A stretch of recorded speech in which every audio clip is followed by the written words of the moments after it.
Now when you think of horror, you may think of dark atmospheres. You may think of blood and gore. You may think of monsters and demons. You may think of creepy music and empty atmospheres. All of these things, they aren't in Baldi's Basics, nor are they in Night of the Consumers. So what makes them scary? When I analyze horror elements, I analyze why it's scary, what works and what doesn't. So let's do a quick example. SirenHead is a game where you are alone in the woods and a giant monster with long arms and a siren mouth comes, and siren screams at you.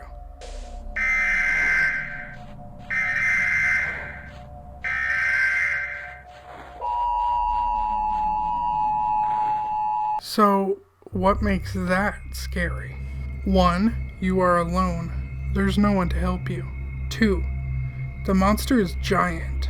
Often we already are afraid of things bigger than us, mainly because we don't want to get squished or overpowered. 3. His mouth has teeth that are all the same. And if you're making horror, you usually either make sharp teeth or you make teeth that look so similar they don't look quite human. 4, he's making a siren sound, which for a lot of people indicates danger. Maybe a storm, maybe an attack. 5, the long arms. Having long, slender arms is used commonly in horror. It's in Little Nightmares. It's in Slender Man. And hell, it's the reason certain basketball players scare me. And one of the reasons Floops Fooglies is burned into my mind. Floop is a madman, help us, save us! Floop is a madman, help us, save us! That's right, I brought up Floops Fooglies in this. Now you may not be afraid of anything I mentioned, and that's totally fine. I'm simply pointing out horror tropes. Not everyone is afraid of the same things. So now that you see how I analyze, let's start with Baldi's Basics. So when we look at Baldi, what offhand looks scary to you? If you said nothing, then bro, not only do I agree, but I have a little Baldi action figure in my place, and he don't bother me none. So what is scary about Baldi? For that, let's take a look at the game with it. If we are to look at the aesthetic, we can see he's in what looks like a 90s educational game, similar to Sonic's Schoolhouse. One popular horror concept is to take something from childhood and to turn it dark.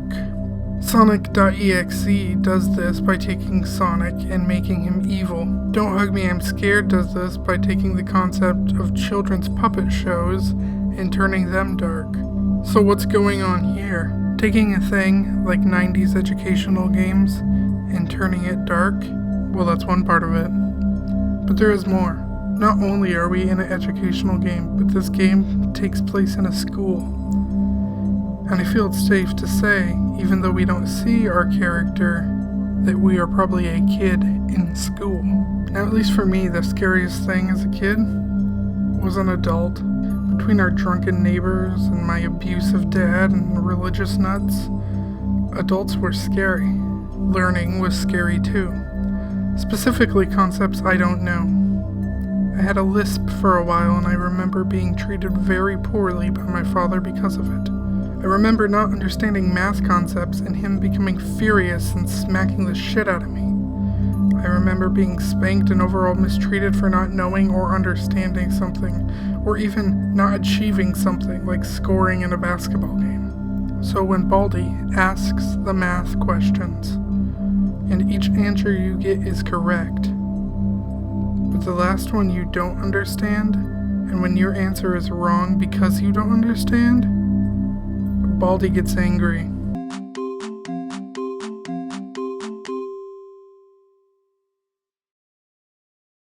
Baldi takes his ruler and begins to start coming for you to punish you for doing wrong. And when that moment hits, it wasn't just like PTSD for me, but it was like I was flung into a childhood of a world that didn't care about me. And at that moment, the power of being treated like an adult left, and the toxic way people can treat children crept back into my life. Knowing Baldi was coming triggers a fight or flight response. Now, the other characters in Baldi's Basics aren't scary at all, but what's scary about them is them stopping you for something and you can't get by them while Baldi is chasing you. Baldi's Basics isn't scary because of horror aesthetics. Baldi's Basics is scary because it's reminiscent of something in real life.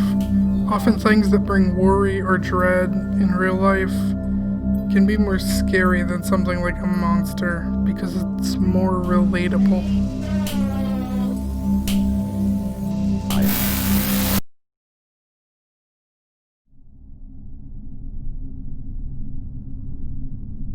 With all this in mind, we go to Night of the Consumers. Now, this is a game about retail and helping customers, stocking shelves and not getting fired. And I bet, since we just did Baldi's Basics, you can see where I'm going with this. As someone who worked in retail, I know getting asked questions like this can be scary. You have shelves to stock in a certain amount of time, or your manager gets mad at you. You also have to help customers, or they get mad at you. I remember at PetSmart, the boss decided we wouldn't go in early anymore and we would stock while the customers were there. Then he got mad that it wasn't being done on time. Well, that and there was 2 stalkers, so I wonder why. But it was scary because during that shift I had to please everybody, and there's always going to be one person who's mad at me no matter what. And it was scary because I was afraid to lose my job or have my hours cut again. Night of the Consumers brings back those vibes. If you lose, you are fired. If you see a customer, they are impatient and need help now. Hiding in the back room from them actually brought back memories. This game is scary because it imitates something from real life that's scary, same as Baldi, and to me, often the real world is scarier than the fake world.